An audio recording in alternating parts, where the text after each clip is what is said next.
morning, or depending when you're watching this, good afternoon, good evening, or good night. My name's Ross, and as always told, out of Voice of Radio. So today, well, I'll tell you what, ladies and gentlemen, I'm a bit confused.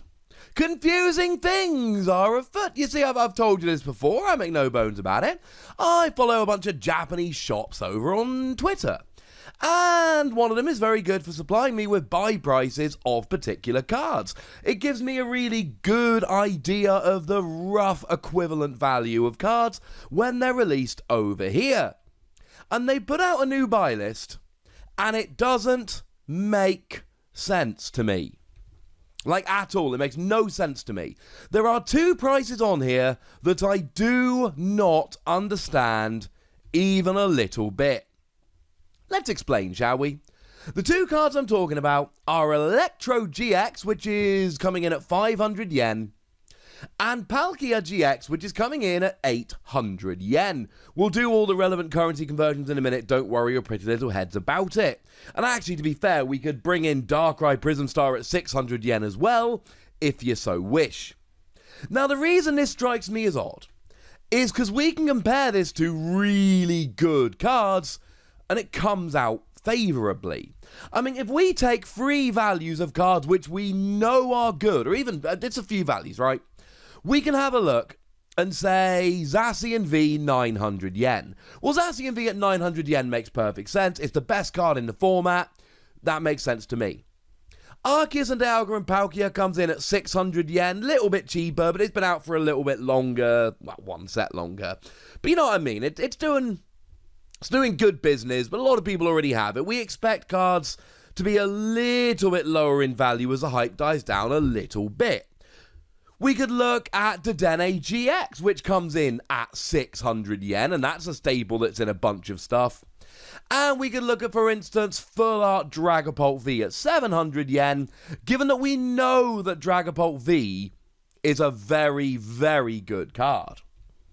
And now we come back to the 500 yen Electrode GX, which is, well, it's around there with ADP and Dedenne, and Palkia GX at 800 yen, which is more than those, and almost up there with Zacian V.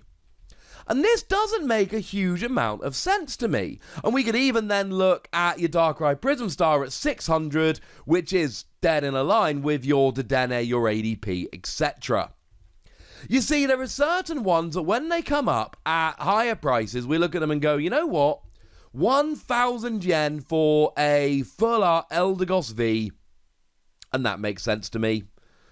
We know that Eldegoss V is a phenomenal card. Let's start doing some conversion. So we know that 1,000 yen comes in at £7.45 or $9.17. So okay. And now remember, these are buy prices for shops in Japan. Japanese singles tend to be cheaper than they are in the US, Europe, etc. And this is the price that shops are buying them for. So you need to, add on a healthy profit for the shop. And you need to add on the fact that it is cheaper in Japan. So you're probably looking nearer kind of, $20, $30 for the card. But the point is, these are rough equivalencies. But Eldegoss V's got an ability which is literally just Versus Seeker. You get to put a supporter card in your hand from your discard pile. And we know that's good. And we started looking at a bunch of Japanese deck lists recently, and we've seen that a lot of them are starting to play Eldegoss. Eldegoss is a phenomenal card. So we expect it to be one of the more expensive cards in the game. That makes perfect sense to me.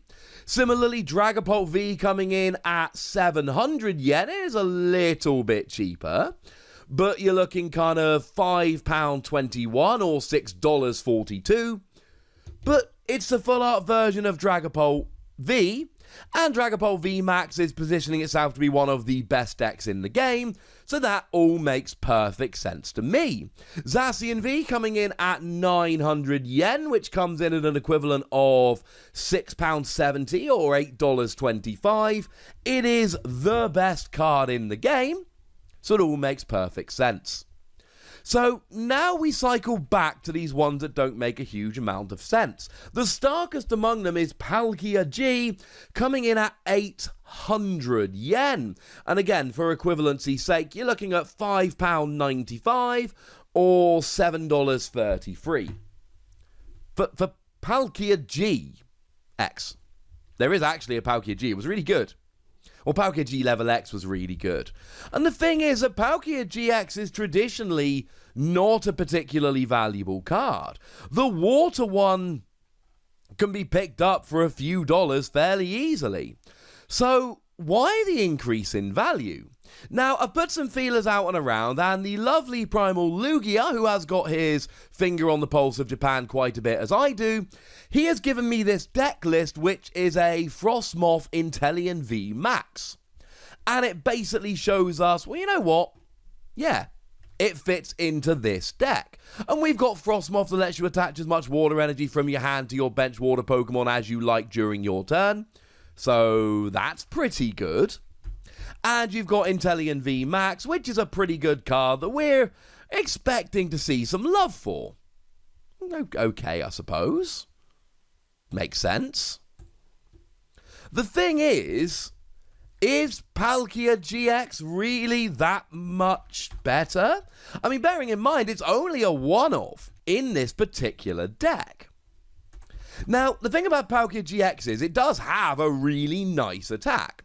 For 3 colourless energy minimum, it does 60 damage, plus 20 more for each water energy attached to this Pokemon, which is a very good attack, but it's the kind of attack we see on a bunch of different Pokemon. Quagsire has the same attack, except it's a stage 1, it's a single prize Pokemon, and it's got that redonkulous ability that lets you move your water energy to your active Pokemon, which combos phenomenally with Frostmoth, because if you've got a non-water Pokemon, or an active Pokemon you want to get energy on, just use Frostmoth to attach it to Quagsire, Quagsire to move it to the active, and you're golden. So, I'm not 100% sure that this is necessarily any better than that. We could also look at Lapras V Max. Now, to be fair, Lapras V Max is a free prize Pokemon, but Lapras V Max does 90 base rather than 60, and 30 more for each energy rather than 20 more for each energy.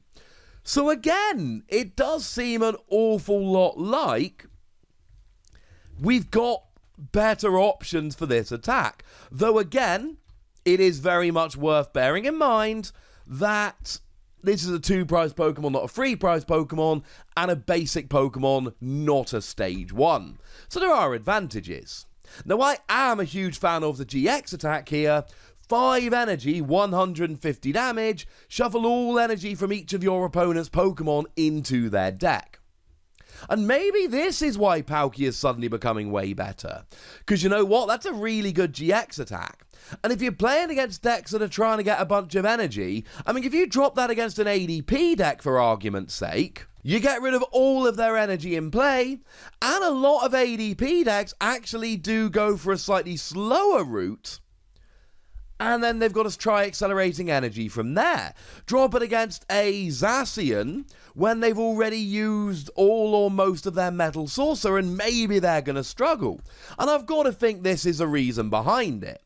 Just the fact that actually, if you're getting rid of all of their energy in a deck where they're not able to accelerate it well enough, maybe that's going to be the difference here, and maybe that's going to lead to a win.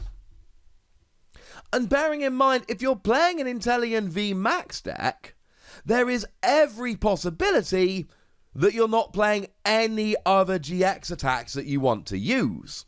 And that is one thing, incidentally, we are seeing quite a bit of with Pokemon Vs nowadays.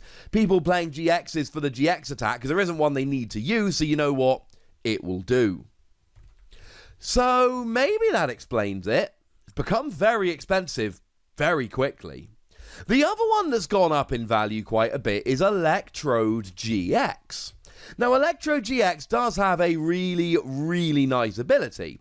You have to KO itself, which is not ideal because of the whole giving up prizes, but then you get to accelerate a bunch of energy. What you get to do is look at your discard pile, find 5 energy cards, they do not have to be basic, and then attach them to your Pokemon other than GX or EX Pokemon. But the thing is, there's actually reasons to use this, and I might do videos about Palkia and Electrode in a bit more detail in the coming days, but I did just want to show you this increase in value video first, because we are really digging into a bunch of them here. And the thing is, this doesn't apply to Pokemon V, so if you want to get a bunch of energy on Zacian V, go for it. Or Lapras V Max, go for it. You can use this to cheat energy onto Pokemon V, because it only stops Pokemon GX. It doesn't stop Pokemon V. Oh. Now we're starting to see where this one may have come in. For anyone that's wondering, 500 yen is coming in somewhere in the region of £3.73 or $4.59. Using the exchange rate on the day I recorded this. So, I can kind of see why Electrode's beefing up a bit, and it could go into any deck. And then, of course, we've got cards like Reset Stamp, which puts your opponent down to a hand equal to their remaining prizes. So, good if your opponent's taken a bunch of prizes. Or you can go behind on prizes and use stuff like Lieutenant Surge's Strategy to play an extra supporter, Counter Gain to reduce your energy cost. There are reasons to go behind on prizes. As for Darkrai Prism Star, Prism Stars in general are quite expensive. I mean, Darkrai comes in at 600 yen, but Victini is 700, but it's great in basically every fire deck. And then Tapu Koko Prism Star is 1,000, Thunder Mountain is 1,200, but bearing in mind they are the cornerstone of basically all lightning decks at the moment, so it makes perfect sense that they would be quite expensive. Lightning decks are very, very good. Now, if we have a look at Darkrai Prism Star, you're talking 600 yen, which is coming out somewhere in the region of £4.47 or $5.50. Again, 600 yen is the same as Dedenne and the same as ADP, which is kind of shocking. But it's got that ridiculous ability whereby when you play it from your hand, you get to play it down with an extra 2 darkness energy attached to it. So, with Weavile moving your energy around, it's a good time to want to play a darkness deck. And Darkrai Prism Star is going to be a one-of in basically every darkness deck. So you can understand if people thought darkness decks are about to get a little bit better, you can understand why people might want to play this. So there we go, ladies and gentlemen. Some cards that have gotten a bit more expensive than we might imagine. And they're cards which haven't really been on our radar for a little while, but maybe it's time to reverse our thinking on those particular cards. Either way, ladies and gentlemen, I want to know what you think about this, and if you've got an explanation for any of these that I've not covered in this video, whack it down in the comment section. Go nuts, but please do remember the rule. Be nice, would you? And then make sure you like this video, subscribe to this channel, follow me on Twitter at TheWassy, and Twitch for some live action at twitch.tv/PTCGRadio. If you want to support the channel, get some bonus podcasts and all that good stuff, head on over to patreon.com/PTCGRadio, where you can do exactly that. And please do make sure you're checking out youtube.com/WassyPlays, where you can find out about a whole bunch of games that don't have any Pokemon in, but are pretty gosh darned awesome nonetheless. But by far the most important thing as always, look after yourselves till next time, would ya? Thank you very much for watching. My name's Ross, and you've been watching PTCG Radio.